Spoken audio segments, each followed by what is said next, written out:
रुक्मणी जी अपने बेटे सर्वेश की शादी के लिए अच्छी लड़की खोज रही थी। अभी 3 साल पहले ही उन्होंने अपनी बेटी मृदुला की शादी की थी। इसी वर्ष रुक्मणी जी के पति राकेश जी रिटायर हुए थे। राकेश जी रेलवे में इंजीनियर थे। अच्छी खासी सैलरी थी उनकी और रिटायरमेंट के बाद भी अच्छी खासी पेंशन मिल रही थी। सर्वेश भी बिजली विभाग में इंजीनियर के पद पर कार्यरत था। 4 साल हो गए थे उसे नौकरी मिले। मृदुला की शादी के बाद से ही रुक्मणी जी सर्वेश के लिए अच्छी लड़की खोज रही थी, लेकिन उनके मन मुताबिक कोई लड़की उन्हें मिल नहीं रही थी, क्योंकि रुक्मणी जी को लगता था कि हर मामले में उनका बेटा सर्वेश परफेक्ट है और वह खुद और उनके पति राकेश बहुत ही परफेक्ट सास ससुर बनेंगे। पैसों की कोई कमी नहीं है, जिम्मेदारियां कुछ है नहीं। एक ही ननद थी जिसकी शादी हो चुकी है, तो अब बहू भी ऐसी आनी चाहिए जो उनके स्टेटस से मेल खाए। मृदुला की शादी भी रुक्मणी जी ने बहुत सोच समझकर काफ़ी बड़े घर के इकलौते बेटे से की थी। बहुत बड़ा बिजनेस था मृदुला के पति का, इसलिए रुक्मणी जी को अपने घर में भी बिल्कुल अपने स्टेटस से मैच खाती बहू लाना चाहती थी। खैर, रुक्मणी जी की खोज स्वाति पर आकर समाप्त हुई। स्वाति एक प्राइवेट बैंक में मैनेजर थी। अच्छी खासी सैलरी थी स्वाति की और उसने एमबीए कर रखा था। उसके भी मायके में बस एक भाई था जिसकी शादी हो चुकी थी और वह भी अच्छी नौकरी करता था। स्वाति के पिताजी भी पीडब्ल्यूडी से इंजीनियर के पद से रिटायर हुए थे। कुल मिलाकर रुक्मणी जी के परिवार का स्टेटस और स्वाति के परिवार का स्टेटस लगभग एक सा था, इसलिए स्वाति को ही रुक्मणी जी ने अपने घर की बहू बनाने का निर्णय लिया था। और दोनों परिवारों की सहमति से स्वाति सर्वेश की पत्नी और रुक्मणी जी की बहू बनकर रुक्मणी जी के घर आ गई। सबको लग रहा था सब कुछ बहुत अच्छा हुआ है।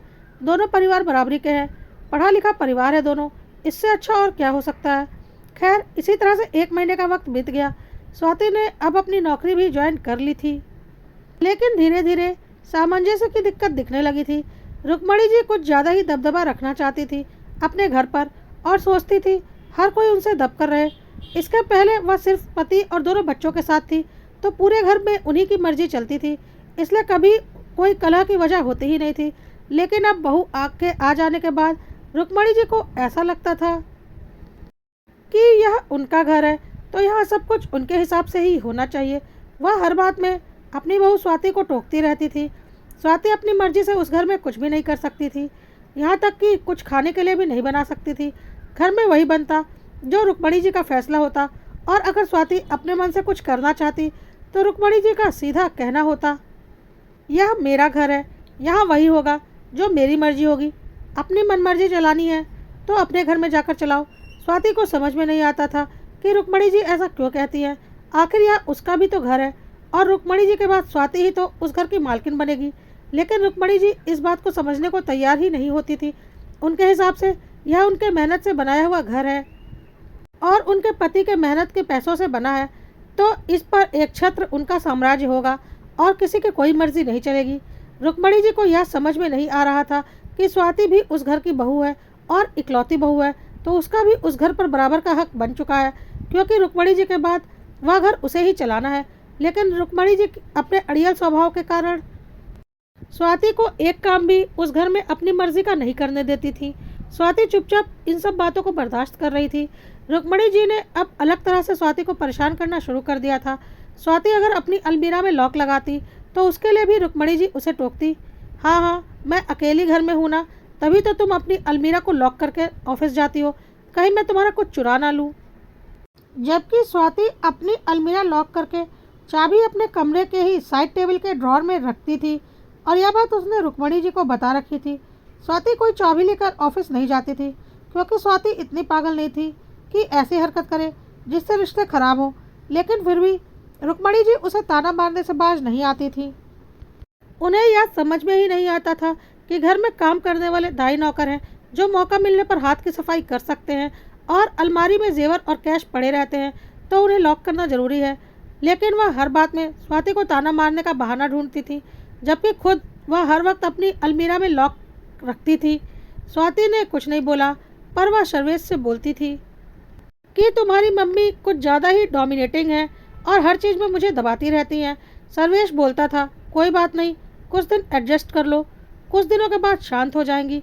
आखिर कब तक अकेले सिर फोड़ेंगी। लड़ाई झगड़ा करने से अच्छा है चुपचाप जो जैसा चल रहा है चलने दो, आखिर रहना तो हमें साथ ही है और स्वाति भी सर्वेश की बातों को ठीक समझती कि फालतू का लड़ाई झगड़ा और बहस करने से कोई फायदा नहीं।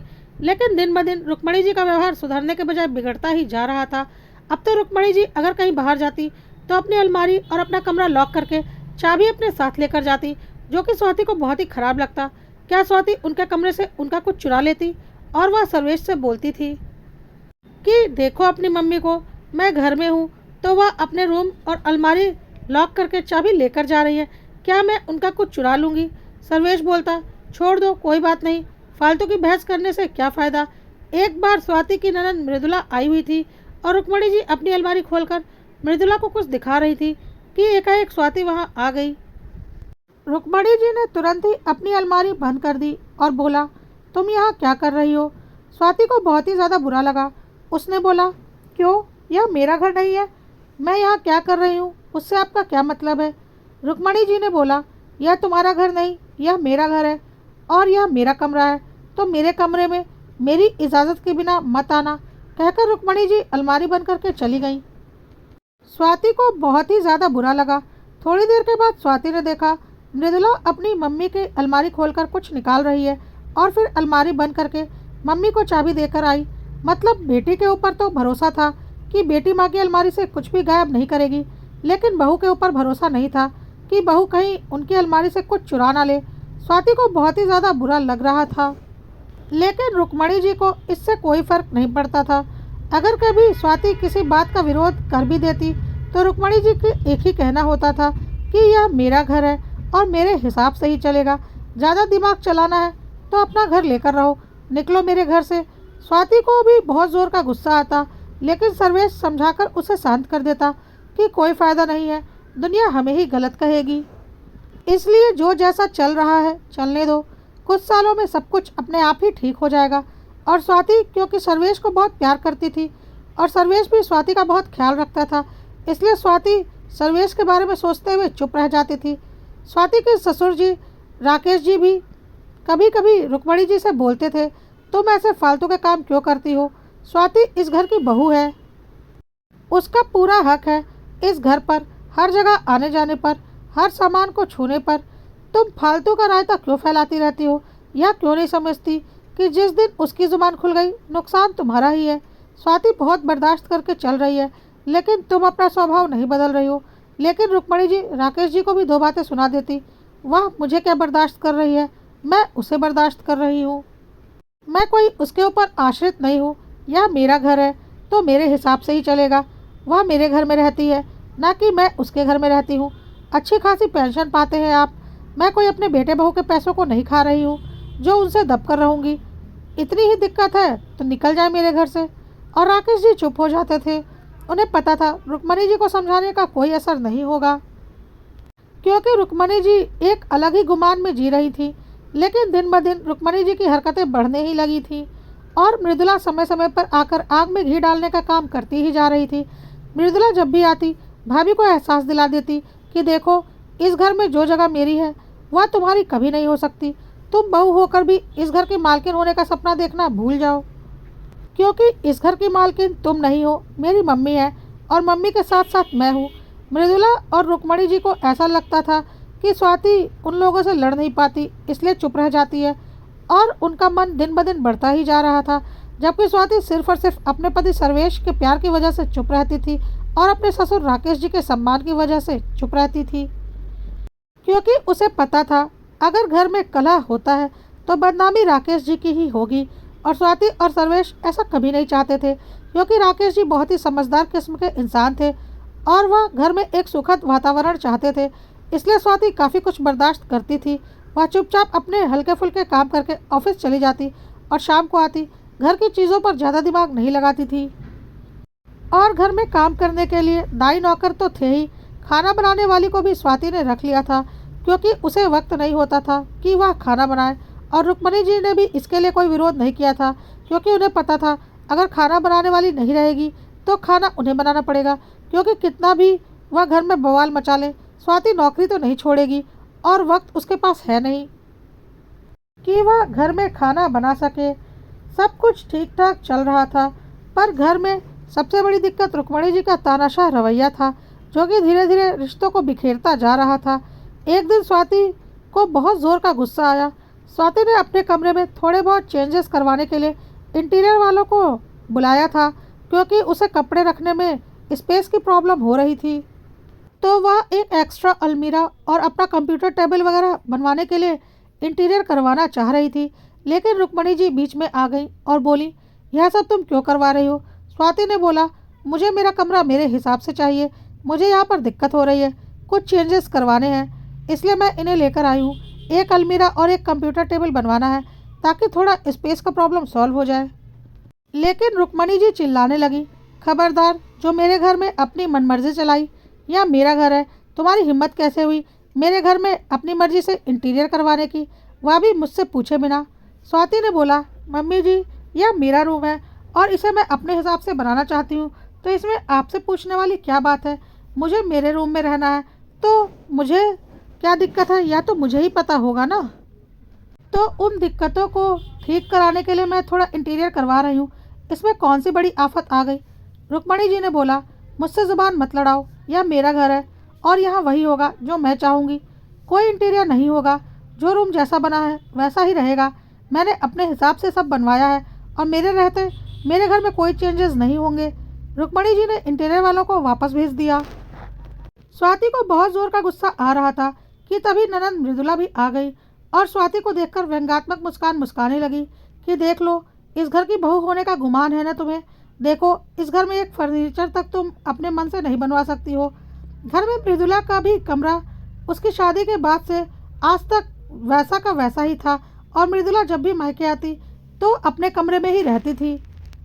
स्वाति को चिढ़ाने के लिए मृदुला ने जानबूझकर अब उसी वक्त अपनी मम्मी से बोला, मम्मी, मेरे कमरे में ड्रेसिंग पुराने डिज़ाइन का हो चुका है, प्लीज़ उसे चेंज करवा कर अच्छा ड्रेसिंग बनवा दो, मुझे वह पसंद नहीं।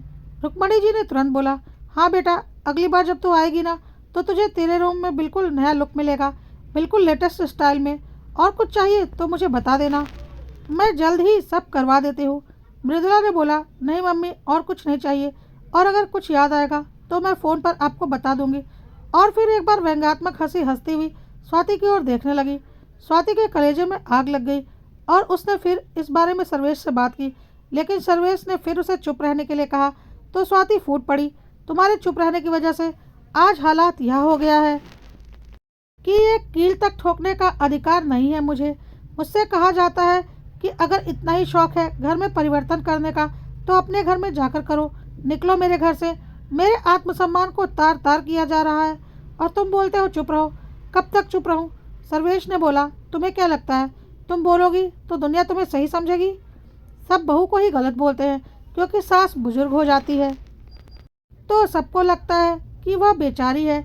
मुझे बहुत अच्छे से पता है मम्मी गलत है और मृदुला आग में घी डाल रही है, लेकिन मैं तो यही कहूँगा कि यह सब कुछ सालों की बात है।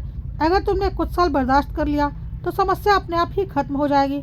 स्वाति ने बोला, बर्दाश्त करने से समस्या कभी खत्म नहीं होगी बल्कि बढ़ती ही जाएगी। सर्वेश ने बोला, लेकिन एक बार सोच लो, पापा के बारे में सोच कर देखो, वह बेचारे तो चाहकर भी हमारा साथ नहीं दे पाते। वह तो बुरी तरह से फंस चुके हैं कि पत्नी का साथ दे या बेटे बहू का। मुझे उनका सोचकर बहुत ही बुरा लगता है। स्वाति ने बोला, हाँ, बात तो तुम सही कह रहे हो, पापा के बारे में ही सोचकर मुझे भी बुरा लगता है। नहीं तो मम्मी ने मुझे इतने चोट दिए हैं कि मैं उनके बारे में तो कभी सोचती ही नहीं हूँ, नहीं तो सोच सोचकर मैं पागल हो जाऊँगी। सर्वेश ने बोला, और मृदुला को देख लो, आखिर उसके भी तो पापा हैं, लेकिन उसे पापा का दुख कभी दिखाई नहीं देता।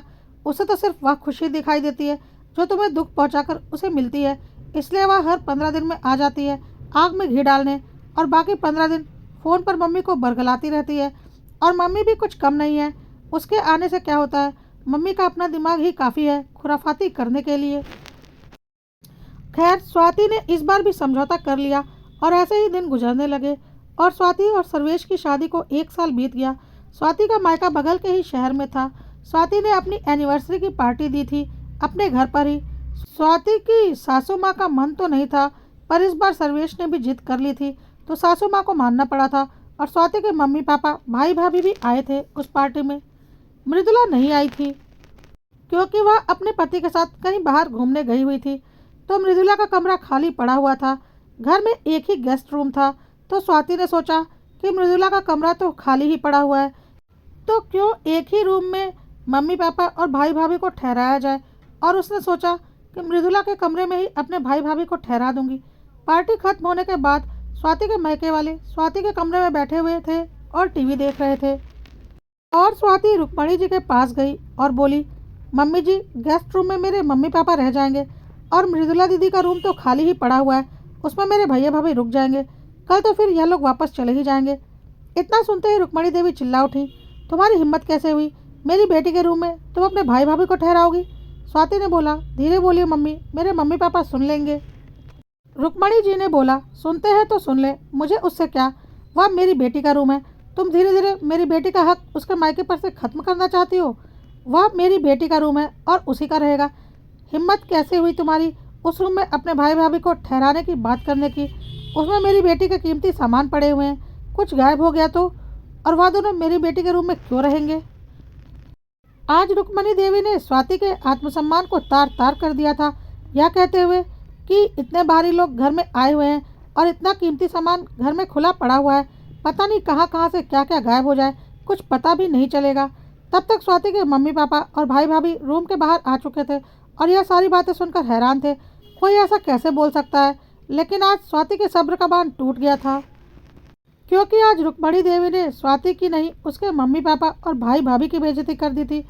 आज राकेश जी और सर्वेश जी के भी सब्र का बांध टूट चुका था, क्योंकि रुक्मणी देवी अपनी सारी सीमाएं लांघ चुकी थी। स्वाति के मम्मी पापा को बहुत बुरा लगा था यह सब कुछ सुनकर, और उन्होंने स्वाति से बोला, बेटा हम जा रहे हैं, अब रात में तो जाना पॉसिबल नहीं है, हम किसी होटल में रुक जाते हैं, सुबह निकल जाएंगे, तुम अपना ख्याल रखना। सर्वेश और राकेश जी ने स्वाति के मम्मी पापा और भाई भाभी के हाथ जोड़े और कहने लगे, आप लोग ऐसा मत कीजिए, रुक्मणी जी तो पागल हैं, कुछ भी बोलती रहती हैं, आप यहीं पर रहिए, आप होटल में क्यों रहेंगे जब यहाँ घर है। उनकी तरफ से हम आपसे माफ़ी मांगते हैं। लेकिन स्वाति के मायके वालों के आत्मसम्मान तार तार हो चुका था, वह किसी भी तरह से रुकने को तैयार नहीं थे और उन्होंने वहाँ से विदा ले ली। आज स्वाति के सब्र का बांध टूट चुका था और आज उसने रुक्मणी जी को जवाब देने का फैसला कर ही लिया था। और आज राकेश और सर्वेश की भी कोई हिम्मत नहीं थी स्वाति को चुप कराने की, इसलिए उन्होंने खुद चुप रहने में भलाई समझी। स्वाति ने आज बोलना शुरू किया था और उसने बोला, मम्मी जी, समझती क्या है आप अपने आप को, हैं क्या आप, आपके पति बहुत बड़े इंजीनियर हैं, बहुत पैसा कमाया है उन्होंने, अपना घर बनाया है, तो क्या मेरा पति भिखारी है। मेरा पति भी इंजीनियर है और उतना ही कमाता है जितना आपके पति ने कमाया है। और आप यह मत भूलिए कि मैं भी कमाती हूँ और अपने पति के बराबर ही कमाती हूँ, तो मेरे पास तो आपके हिसाब से दुगनी सैलरी आती है, तो किस बात का घमंड है आपको। बात बात पर आप यह बोलती रहती हैं, मेरा घर मेरा घर, तो क्या बस आप ही हैं आज तक दुनिया में जिसने अपना घर बनाया है और कोई नहीं बना सकता। मेरे मम्मी पापा का अपमान किया, क्यों, मेरे मम्मी पापा क्या आप लोगों से कम है। मेरे पापा भी गवर्नमेंट जॉब करते थे और वह भी रिटायर्ड है, अच्छा खासा घर है हमारा, किसी बात की कोई कमी नहीं है। मेरा भाई भी अच्छा खासा कमाता है और पढ़ाई लिखाई में भी हम किसी से कम नहीं है, और ना ही पैसे और धन दौलत में। तो किस बात के गुमान में जीती हैं आप, बस आपके पास ही दौलत है और आपके पास ही घर है। चलिए आज आपका एक और गुमान मैं तोड़ ही देती हूँ। बहुत घमंड है ना आपको अपने पैसों का। आपको पता है आपके पास जो पैसे हैं वो आपके पति के मेहनत की कमाई के पैसे हैं, और जो कुछ है वही है, कोई पुश्तैनी ज़मीन जायदाद नहीं है आपके पास, क्योंकि आपके पूर्वज आपके लिए कुछ छोड़कर ही नहीं गए। लेकिन आपका घमंड तोड़ने के लिए यह बताना बहुत ज़रूरी है कि मेरे मम्मी पापा पैसों के मामले में आपसे बहुत ज़्यादा आगे हैं। मेरे पिताजी और मेरे दादाजी दोनों ही अपने पिता की इकलौती संतान थे, तो आज तक किसी भी पुश्तैनी ज़मीन जायदाद का बंटवारा नहीं हुआ है, और मेरा भाई भी अकेला ही बेटा है। मेरे मम्मी पापा के पास बहुत ही अच्छी खासी ज़मीन जायदाद है जिसकी कीमत करोड़ों में है, जो कि आपके पास नहीं है। तो इस लिहाज से मेरे मम्मी पापा आपसे ज़्यादा अमीर हैं। ज़रा सोच कर देखिए किस बात का इतना घमंड करती हैं आप। मैं आज तक चुप थी तो आपका मन बढ़ता ही जा रहा था। आपको क्या लगता है दिन भर में 50 बार आप यह बोलती हैं कि यह मेरा घर है, यह मेरा घर है। क्या आप अपने पैसों से अपना घर बनवा सकती हैं, तो मैं मेरे पैसों से अपना घर नहीं बनवा सकती। आज मैं आपका यह घमंड तोड़ कर रख दूंगी। बहुत बर्दाश्त कर लिया मैंने कि आज नहीं तो कल सब ठीक हो जाएगा, लेकिन बर्दाश्त करने की एक सीमा होती है, और जितना मैं बर्दाश्त कर रही हूँ उतना आपका दिमाग चढ़ता जा रहा है, और आपकी वह पागल बेटी आग में घी डालकर अपना उल्लू सीधा कर रही है। बहुत घमंड है ना आपको अपने घर पर, तो रखिए अपना घर अपने पास, किसी बात की कमी नहीं है मुझे। अपनी अलमारी में ताला लगाकर रखती है ना आप, कि आपके पास मेरे से अधिक जेवर हैं? ज़रा सोच कर देखिए मम्मी जी, क्या मेरे मम्मी पापा ने मुझे शादी में कम जेवर दिए हैं? जी नहीं, बहुत ही ज़्यादा दिए हैं, जितना कि आपने दीदी को नहीं दिए होंगे, क्योंकि मेरी दादी ने मेरे और मेरी भाभी के लिए काफ़ी पुश्तैनी जेवर दिए थे, जो कि उन्हें उनकी सास की तरफ से मिले थे। और पुराने ज़माने के जेवर कितने भारी होते हैं पता है ना आपको, और वह तो मेरी दादी की तरफ से थे। और मेरे मम्मी पापा ने भी मुझे अपनी तरफ से काफ़ी जेवर दिए हैं। उसके बाद मैं खुद भी कमाती हूँ, तो ज़रा सोचिए कि मेरे पास आपसे ज़्यादा जेवर होंगे या कम। और क्या मेरी अलमारी में पैसे नहीं पड़े रहते होंगे, जबकि मैं आपके बेटे के बराबर ही कमाती हूँ? तो किस बात का घमंड करती हैं आप कि अपनी अलमारी में ताला लगा कर रखती हैं? मुझे किस बात की कमी है कि मैं आपकी अलमारी से कुछ चुराऊंगी?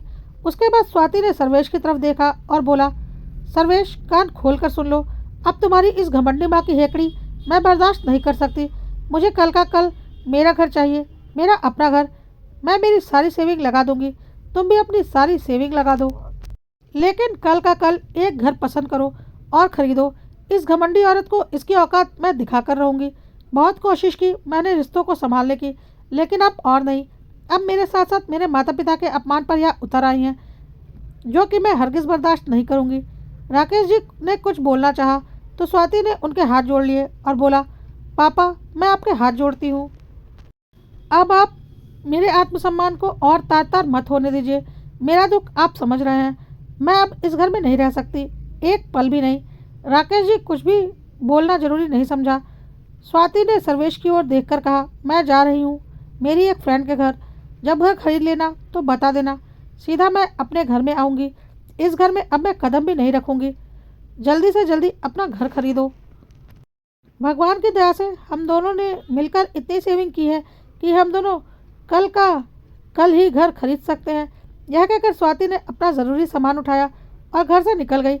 जाते जाते स्वाति रुक्मणी जी से बोलते हुए निकली, और हाँ, अपनी उस घमंडी बेटी से बोल दीजिएगा कि राखी पर घर आकर आपकी अलमारी को राखी बांध दे, और आपकी अलमारी से ही बोल दे कि जब भी मायके में उसे कभी भाई भाभी की ज़रूरत पड़े तो वह अलमारी ही उसके मायके पहुंच जाया करेगा, उसके भाई भाभी का फ़र्ज निभाने। सर्वेश को कुछ भी समझ में नहीं आ रहा था।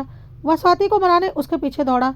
रुक्मणी जी को उम्मीद नहीं थी स्वाति से ऐसे उत्तर की। वह चुपचाप खड़ी होकर स्वाति को जाते हुए देख रही थी, और राकेश जी रुक्मणी जी की ओर देख रहे थे, और उन्होंने बोला, मिल गई अब तुम्हें शांति? हो गया तुम्हारा घमंड चूर? हर वक्त मेरा घर, मेरा पैसा, मेरा जेवर, यही करती रहती थी ना तुम। दिखा दी ना बहू ने आज तुम्हें तुम्हारी औकात। सही कह रही है बहू, किस बात का घमंड है तुम्हें? तुमसे कहीं से भी 19 नहीं है वह, बल्कि तुमसे 20 ही है।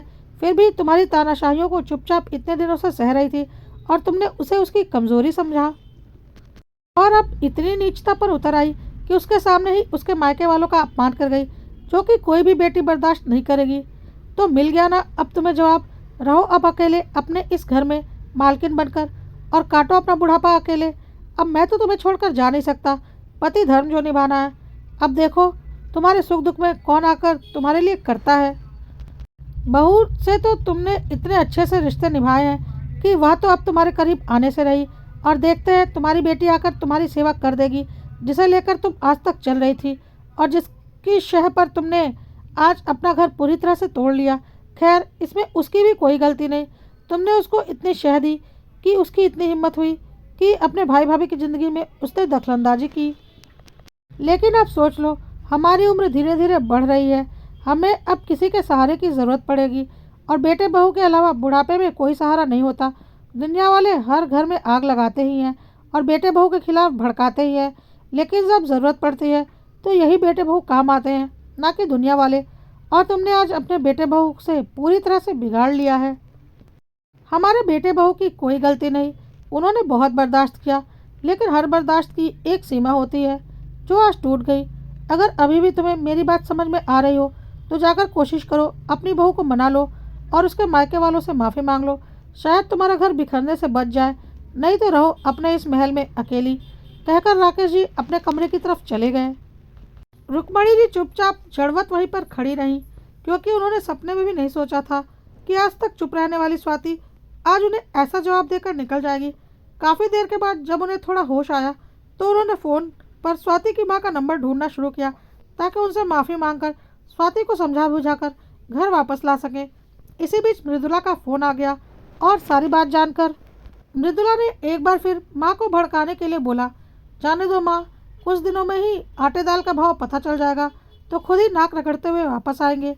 लेकिन आज स्वाति के दिए गए जवाब से रुक्मणी जी की आंखें खुल चुकी थी और उन्होंने मृदुला से बोला, बेटा अब काफ़ी साल हो गए तेरी शादी को, अब तू अपना ससुराल संभाल और मायका संभालने के लिए तेरी भाभी आ चुकी है, जो कि मुझसे नाराज़ होकर घर से निकल गई है। लेकिन तू चिंता मत कर, मैं उसे मनाकर वापस घर ले ही आऊँगी, चाहे इसके लिए मुझे कुछ भी करना पड़े। मृदुला को समझ में आ चुका था कि आज उसकी भाभी ने अपने बहू होने का अधिकार अच्छे से समझा दिया है और अब उसकी माँ उसकी बातों में आने वाली नहीं है।